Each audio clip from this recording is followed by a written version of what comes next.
fin. Hola y bienvenidos a un nuevo capítulo de La Chilemanamente Conversa. Estoy aquí con mi gran amiga y casi abogadita, almost lawyer, no sé. ¿Qué eres tu amiga? Primero.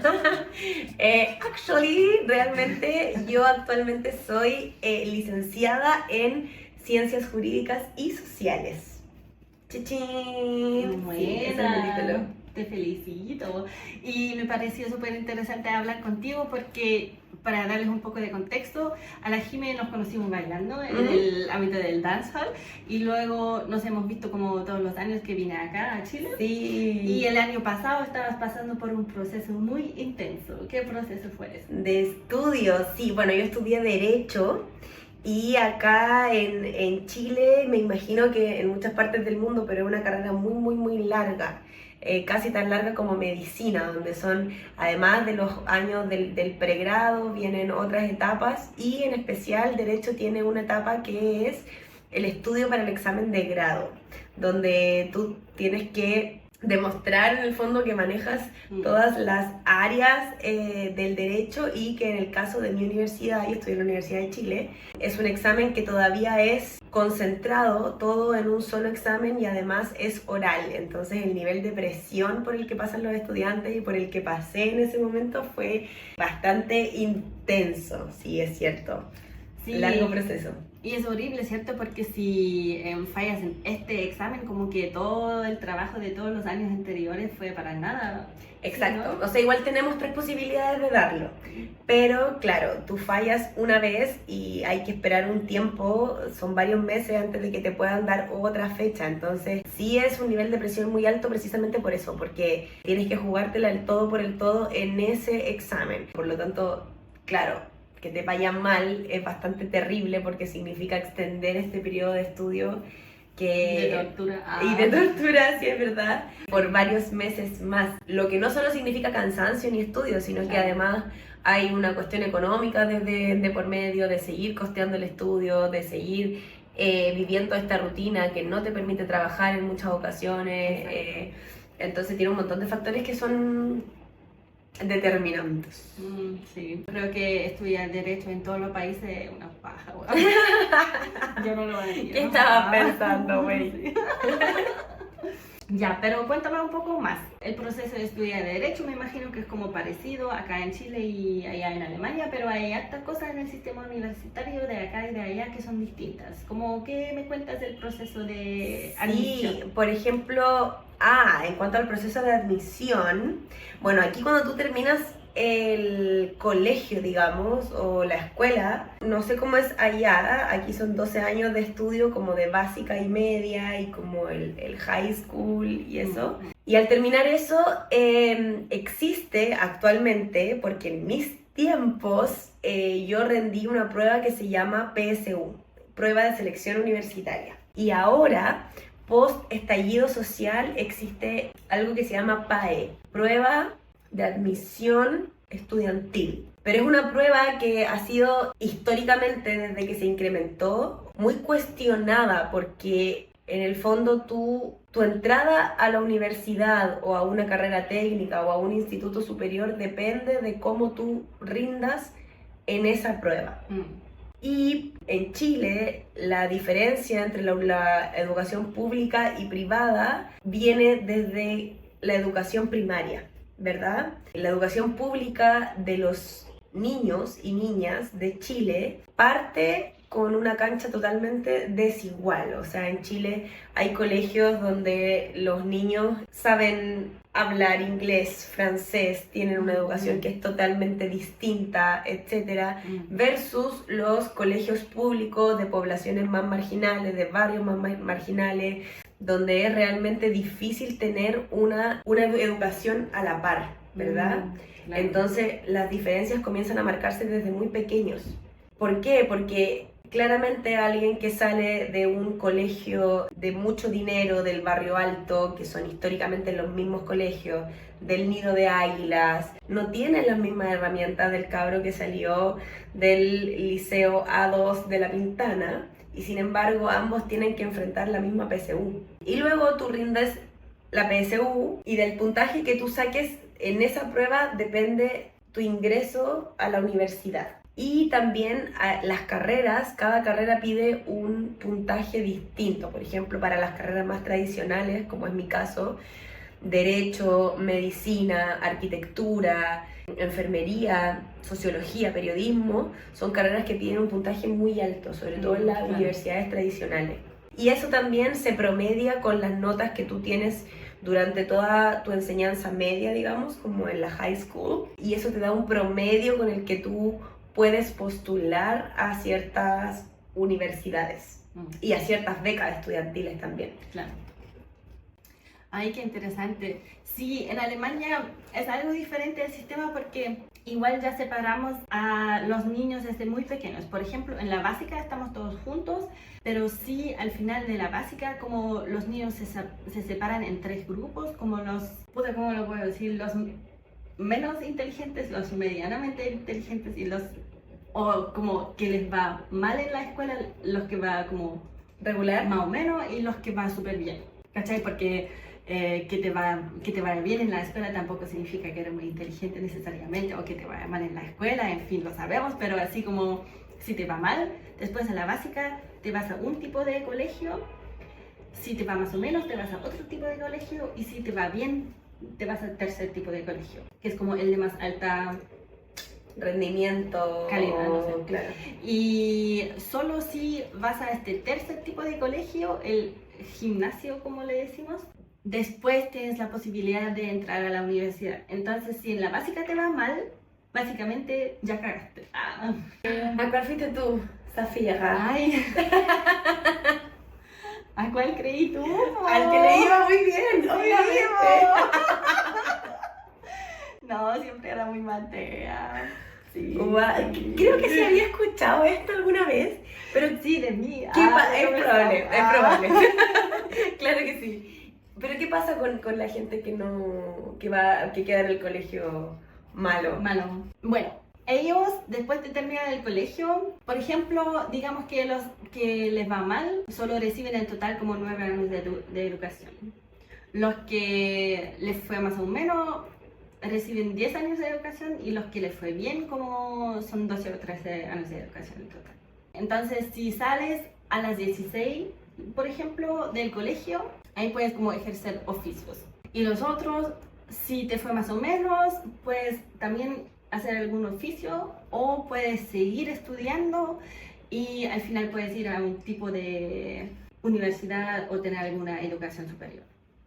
¡Wow! Pero es durísimo el sistema igual. Sí. Y en términos de cantidad, como cuánta es la gente que se queda en esta posibilidad, porque igual son posibilidades bien cerradas, como... Porque me imagino que si tú quedaste en el colegio donde no te fue bien y luego tuviste 9 años de educación y luego solo pudiste acceder a un oficio, es muy difícil como moverte en el estrato social y académico en algún momento.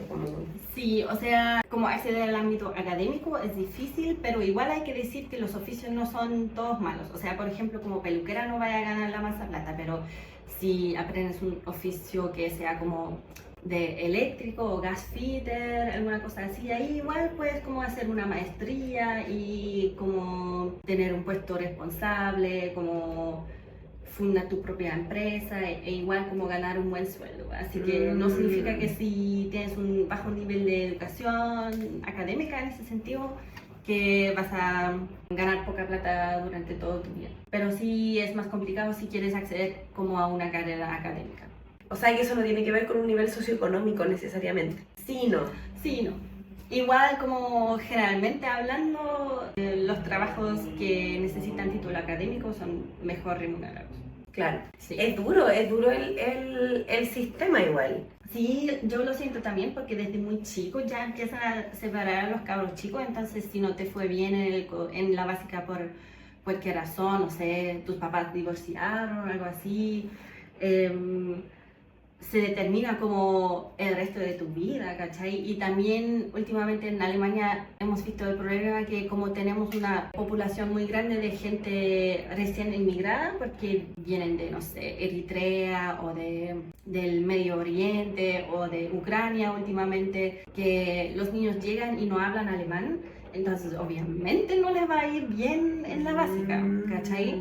Y de ahí como que ya es mucho más difícil para estos niños, sí, de acceder a como una educación que sería alcanzable para ellos en sus propios países, me imagino. ¡Wow! Es un gran fenómeno. Sí. Sí, porque claro, el sistema está hecho para un modelo muy alemán. Sí. Pero claro, esta inmigración, o migración, inmigración creo que. Bueno, se entiende. Claro, como que viene un poco a quebrar el sistema, es una falla en el sistema. No está, el sistema no está hecho, o sea, ya es un sistema muy duro, muy castigador, muy segregador, pero esta falla al sistema lo desvirtúa aún más. Sí, total. Es fuerte, es fuerte. Yo creo que acá el tema de la inmigración también ha sido un tema, pero actualmente es un tema que se está llevando a cabo más en los colegios que en las universidades. Por ejemplo, en mi generación, me imagino que actualmente debe ser distinto, pero yo no tuve ningún compañero de otra nacionalidad. Ninguno. Pero claro, me imagino que a estas alturas los inmigrantes de mayor porcentaje o los venezolanos, colombianos, peruanos que llegaron niños acá o con sus padres ya deben estar ingresando al sistema universitario. Sí. Y eso también debe estar siendo un fenómeno súper interesante. Sí. Porque claro, en este caso, como dices tú, el sistema que un gran pero son las barreras idiomáticas, ¿verdad? El idioma. Claro. Acá tiene que ver con que la prueba... Yo me acuerdo, por ejemplo, de la PSU que yo rendí, era muy chilena en términos de referencias, o de los textos que se analizan, Claro. o de los autores que se analizan. Historia, la prueba de historia, es historia de Chile. Sí, obvio. Entonces, claramente, alguien que se haya educado en Chile, o que haya llegado a hacer su enseñanza media en Chile, le va a ser muy complicado, muy complejo entrar al sistema de educación superior, y creo que hemos llegado sin quererlo a un punto súper importante en temas educacionales de todos los países que tiene que ver con el tema de la inmigración y de cómo está elaborado el sistema educacional de cada país. Porque el sistema educacional chileno está elaborado para los chilenos y el sistema educacional alemán está diseñado para los alemanes. Hay muchas cosas que uno puede criticar del sistema educacional en Alemania también. Por ejemplo, esa separación tan temprana. Por ejemplo, lo que dijiste tú, que no tenías muchos compañeros de... Ninguno de otra nacionalidad. Yo en la básica tenía caleta de compañeros de otra nacionalidad y luego cuando fui al otro colegio como de más alta educación, casi ninguno. Entonces como que ahí ya se separó, que los de otra nacionalidad no alcanzaron a... pues no les fue bien en el colegio porque había como esos problemas. Claro. También depende de si te pueden ayudar tus papás en casa, que también te va a ir en el colegio. Entonces si tus papás también están como lidiando con el idioma o no sé, tienen 3 pegas porque vinieron de inmigrantes, va a ser más complicado para ellos de financiar la educación. Es que el financiamiento de la educación superior sobre todo es un temazo. Yo no sé cuánto cuesta, por ejemplo, estudiar en Alemania. Es gratis, sí. Eso creo que es una de las diferencias más grandes, porque, por ejemplo, la educación básica es totalmente gratis, o sea, básica y de colegio es totalmente gratis, y luego cuando entras a la universidad pagas como 100 lucas de costos administrativos, entonces no es caro, y eso para las escuelas y las universidades públicas. Pero si quieres que tu niño tenga una educación privada por cualquier razón, eso sí es pagado. Pero las universidades privadas, según yo, existen sobre todo porque, por ejemplo, si en Alemania quieres estudiar una carrera como psicología, necesitas cierto promedio, como parecido a ese puntaje que tienen que sacar, necesitas cierto promedio al salir del colegio. Por ejemplo, necesitas tener, para estudiar medicina, necesitas tener un promedio de 7. O de psicología, por ejemplo, de 7. Entonces, si quieres estudiar psicología y no tienes ese promedio, puedes entrar a una universidad privada porque ellos no tienen como este promedio obligatorio. Wow. Pero por eso también las universidades privadas en Alemania tienen como medio mala reputación, porque la gente dice, si no sacas las notas suficientes, simplemente pagas a una universidad y te dan tu título igual. La educación en Chile, a partir de la Constitución del 80, la educación, la salud, los derechos sociales, dejaron de ser un derecho y se transformaron en un privilegio de la gente que podía pagarlo. Claro. Y lo mismo ocurrió con las universidades públicas y las privadas. En Chile no existe ninguna universidad que sea gratuita, ni siquiera las públicas. Aquí ninguna universidad es gratuita. Yo estudié en la Universidad de Chile, que se supone que es la universidad pública por excelencia, y mi carrera en mi época costaba 4 millones de pesos mensuales y ahora está aproximadamente en 6 millones 2.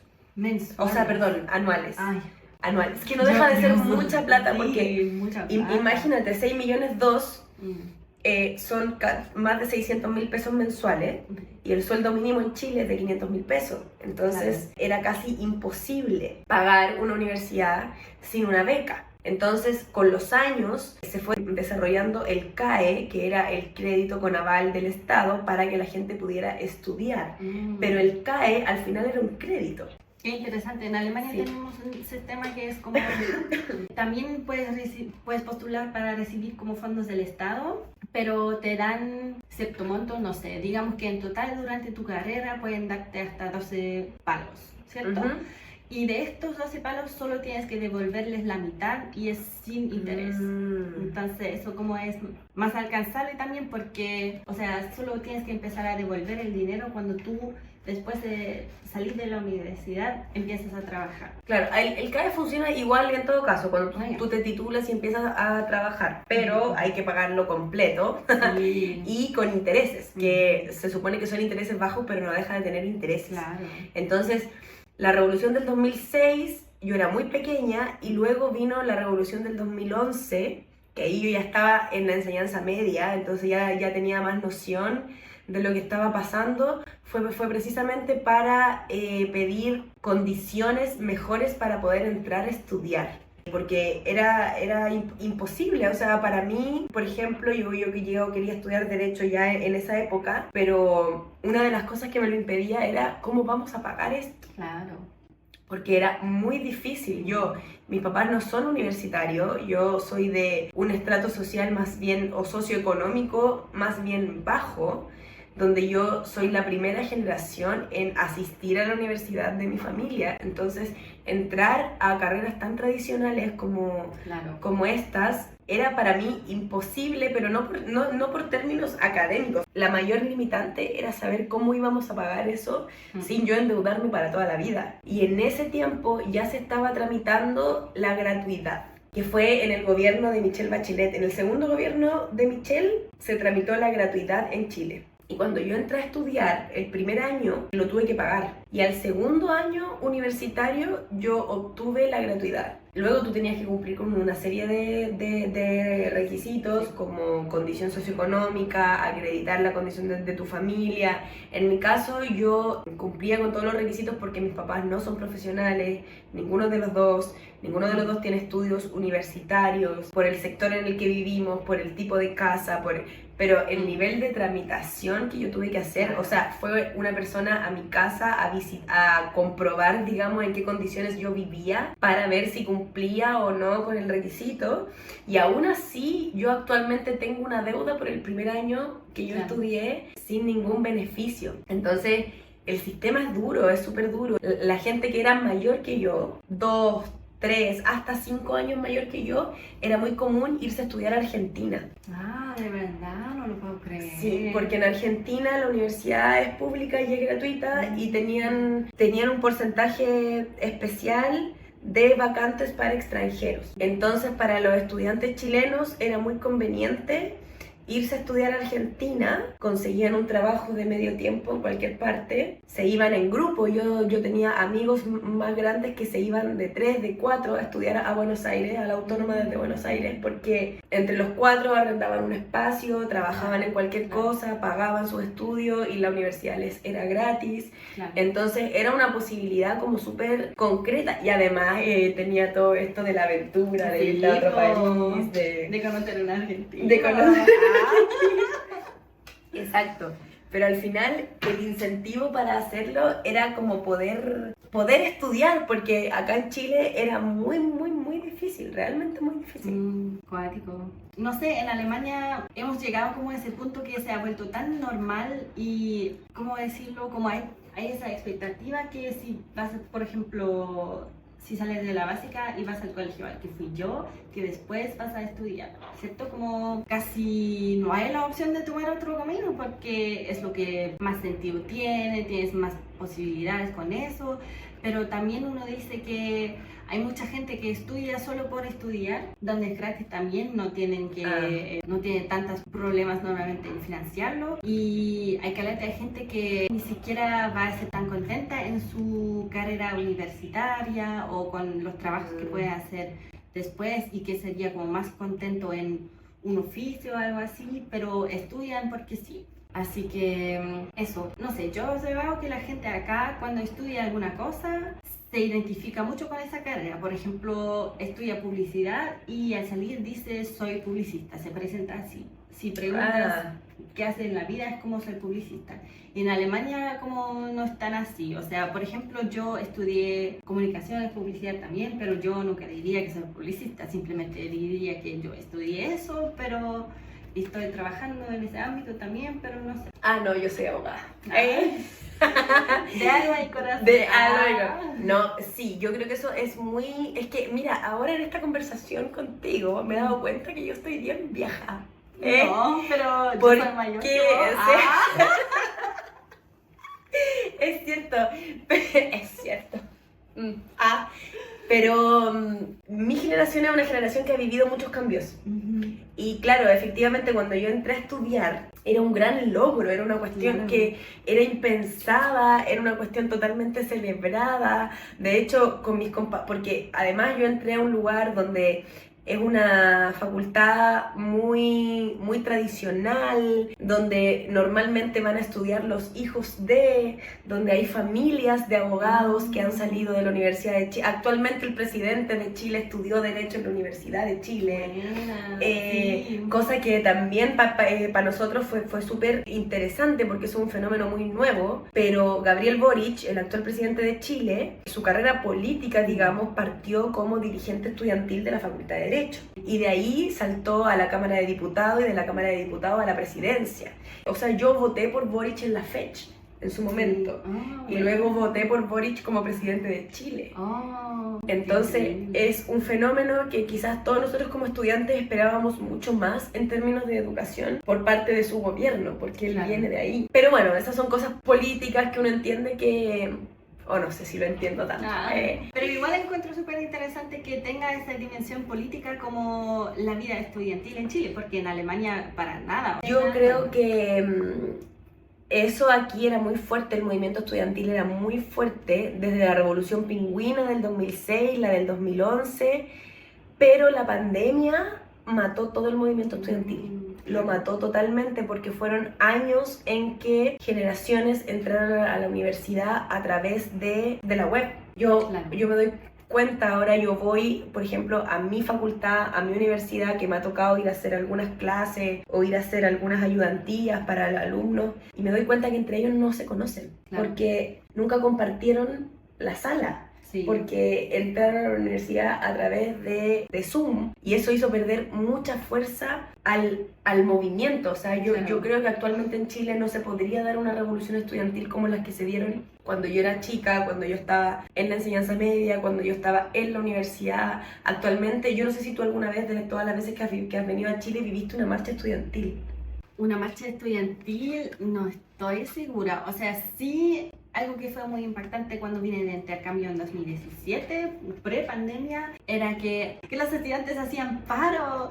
Y yo, porque eso es una cosa totalmente inaudita. ¿Inaudita?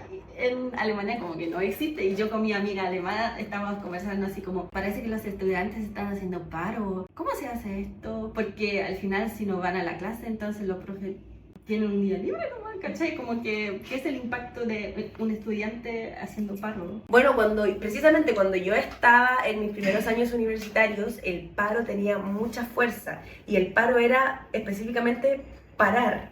Nadie iba a clase, si había prueba, nadie asistía a las pruebas, si había nada se hacía, los estudiantes tenían mucha más fuerza, yo fui a gritar a un montón de partes, yo fui a meterme a asambleas estudiantiles, pero claro, y después del paro, si el paro no daba resultado, venía la toma, que era tomarse la universidad y cerrarla y no dejar entrar ni siquiera a las autoridades de la universidad, y los estudiantes vivíamos adentro de la toma por mucho tiempo. ¿En serio? Sí. Oh, por ejemplo, ¿cuánto tiempo?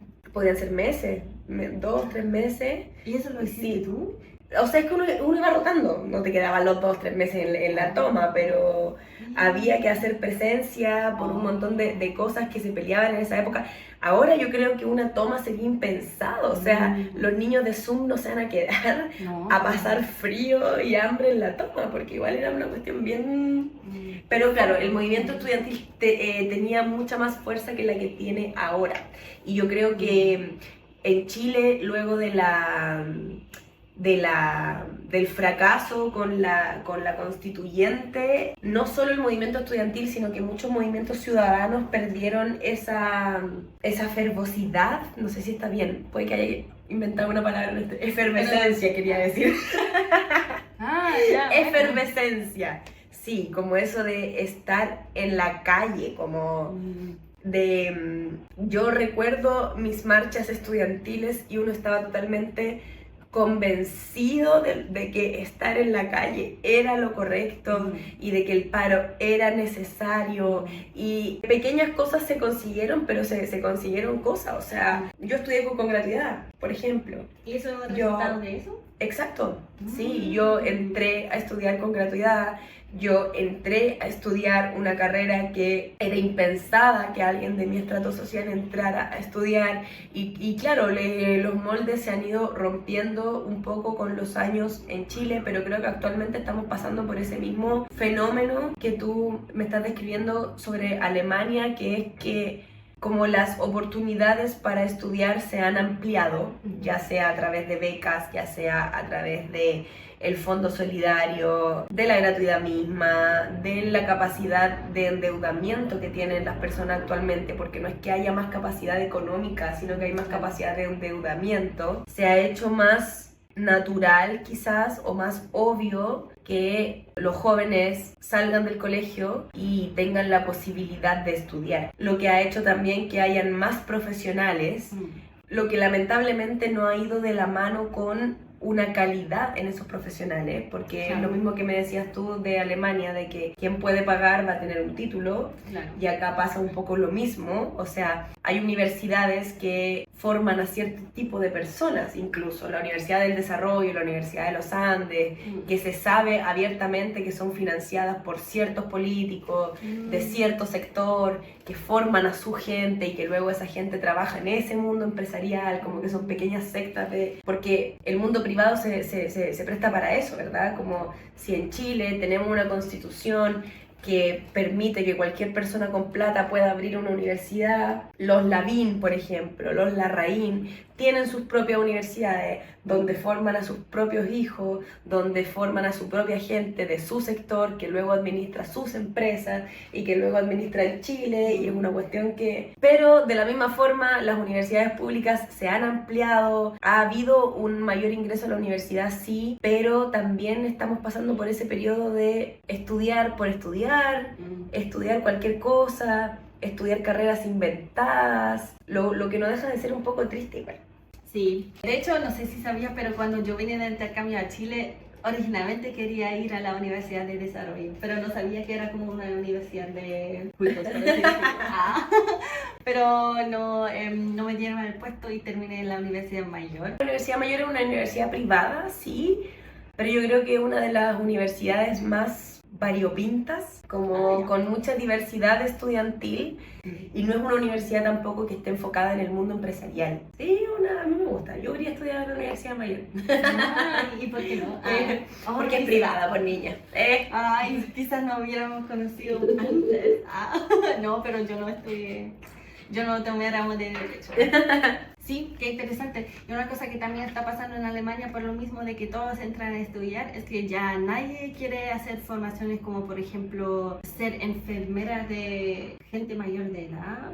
No sé, no sé cómo se llama esto. Sí, sí. Que un término en especial. No, cuidadores de adultos mayores o... Cuidadores de adultos mayores. Y por eso también en este momento pasa mucho que viene gente de otro país. De hecho, podría decir tú, creo que me han salido publicidades de eso cuando me he movido en Latinoamérica, que me salen publicidades así de, hablas alemán, podrías trabajar como enfermera de adultos mayores, pero traen mucha gente de la Europa del Este, donde los sueldos son más bajos, que vienen a trabajar en Alemania en este ámbito, donde los sueldos igual para Alemania son súper bajos, pero para la gente de la Europa del Este son buenos sueldos, ¿cachai? Y como me imagino que... Son trabajos de inmigrantes igual ahora. Sí, exacto.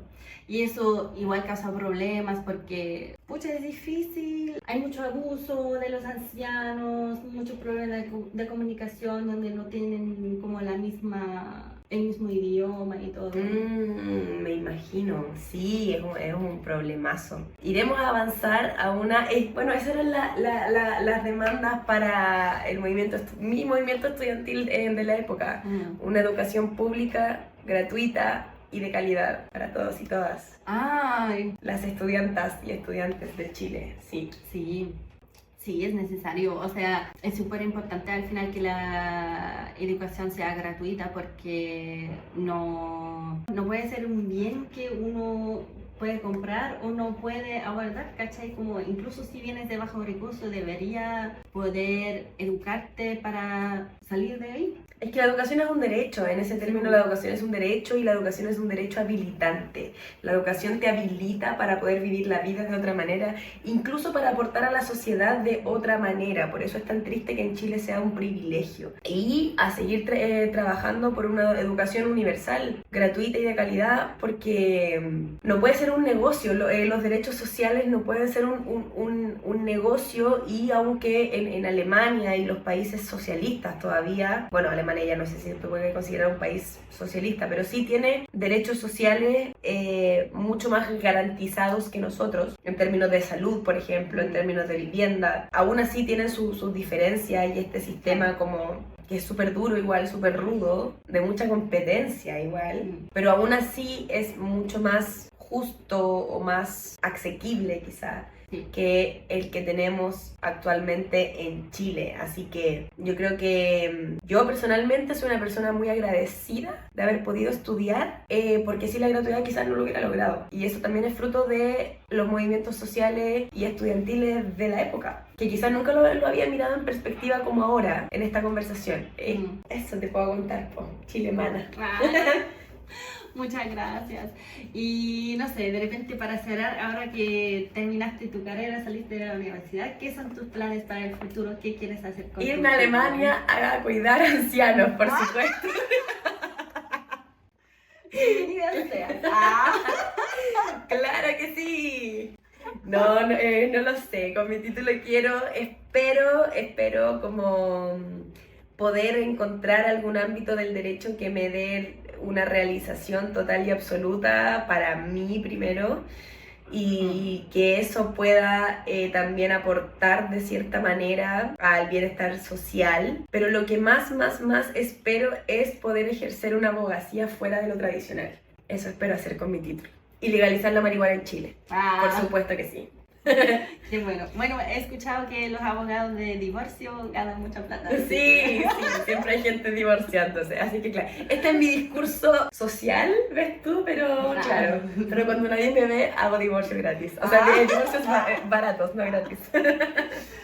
Ya, increíble. Gracias, Jimena. A ti por invitarme. Sí. ¡Yujú!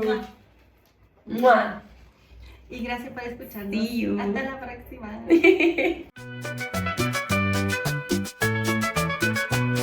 Y eso fue otro episodio de La Chilemanamente Conversa. Gracias por escuchar hasta aquí, espero que te gustó, y si quieres ayudarme con este proyecto, suscríbete, dale 5 estrellas en Spotify si crees que lo merece, y compártelo con quienes les podría gustar. Y si quieres ver más contenido mío, también puedes seguirme en Instagram bajo @la.chilemana y en TikTok y YouTube bajo @chilemanatv. ¡Nos vemos!